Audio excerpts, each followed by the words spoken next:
ইতালির মানুষ হঠাৎ বিক্ষিপ্ত হয়ে পড়েছে। প্রতিবাদের স্ফুলিঙ্গ ছড়িয়ে পড়েছে গোটা দেশ জুড়েই। অথচ তাদের বিক্ষোভকে দেখেও না দেখার ভান করছে ইতালি সরকার। সরকারের দাবি কাজ না করার পায়তারা করতে এবং সপ্তাহ শেষে আরো 2-1 দিন বেশি বন্ধ নিতেই এমনটা করছে বিক্ষোভ এবং ধর্মঘট পালনকারীরা। ও আচ্ছা, বলাই তো হয়নি তাদের বিক্ষোভ এবং ধর্মঘটের বিষয়বস্তু কি। গাজার মানুষকে সমর্থন দিয়ে এবং ইসরায়েলকে তিরস্কার করে বিক্ষোভ এবং ধর্মঘট পালন করছে গোটা ইতালি।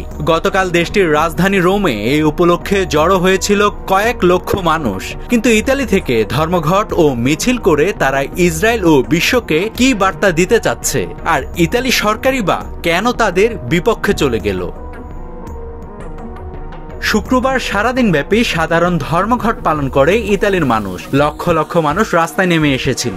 এই ধর্মঘট আহ্বান করেছিল শ্রমিক ইউনিয়নগুলো। গাজার উদ্দেশ্যে রওনা দেওয়া ত্রাণবাহী সুমুদ ফ্লোটিলা বা জাহাজের বহর ইসরায়েলের নৌবাহিনী আটক করে দেয়। এরপরই সারা বিশ্বের মতো প্রতিবাদের অংশ হিসেবেই ইতালিতে শুরু হয় ধর্মঘট ও বিক্ষোভ। মারিও নামের এক বিক্ষোভকারী জানান, ফ্লোটিলার ঘটনা দেখার পর আমার মনে হয়েছিল আমি চুপ করে দাঁড়িয়ে থাকতে পারি না, কিছু একটা করতেই হবে।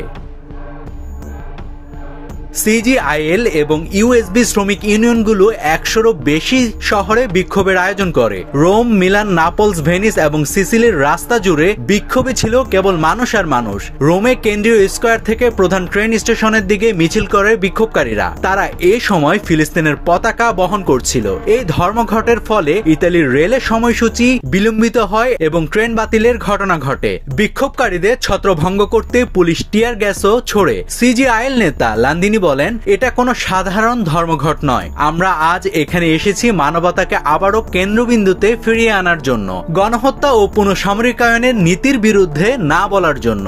আয়োজকদের মতে শুধু রোমেই প্রায় 3 লক্ষ মানুষ অংশ নেয়। মিলানে 1 লক্ষের বেশি মানুষ, নাপলসে 50,000, ভেনিসে 25,000 এবং সিসিলির বিভিন্ন শহরে মোট 1.5 লক্ষ মানুষ অংশগ্রহণ করে এই ধর্মঘট ও বিক্ষোভ উপলক্ষে। এদিকে ইসরায়েল এই ত্রাণবাহী ফ্লোটিলাকে প্রহসন বলছে। তারা প্রস্তাব দিয়েছে নৌকাগুলো থেকে সহায়তা গ্রহণ করে তারা গাজায় বিতরণ করে দিবে।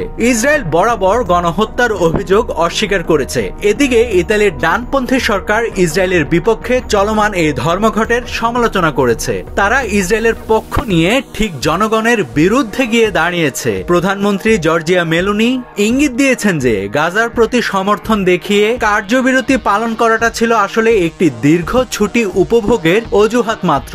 ইতালির পরিবহন মন্ত্রী সালভিনি বলেন, আজ যারা অবৈধভাবে ধর্মঘট করেছে তারা ইতালির অর্থনীতিতে কোটি কোটি ইউরোর ক্ষতি করেছে। শাস্তিও সেই ক্ষতির সাথে সামঞ্জস্যপূর্ণ হতে হবে। ঠিক এই জায়গায় সরকারের বিপরীতে ইতালির সুশীল সমাজ। রোমের সাপিয়েনজা বিশ্ববিদ্যালয়ের সমাজবিজ্ঞানী মাত্তিয়া দেলেত্তি বলেন, ইতালি সবসময় রাজনৈতিকভাবে সচেতন দেশ। বর্তমান চলমান ঘটনাটিতে প্রো ফিলিস্তিনি উপাদান চোখে পড়ছে স্পষ্টভাবে। নাভিদ হাসান, সোনালী নিউজ।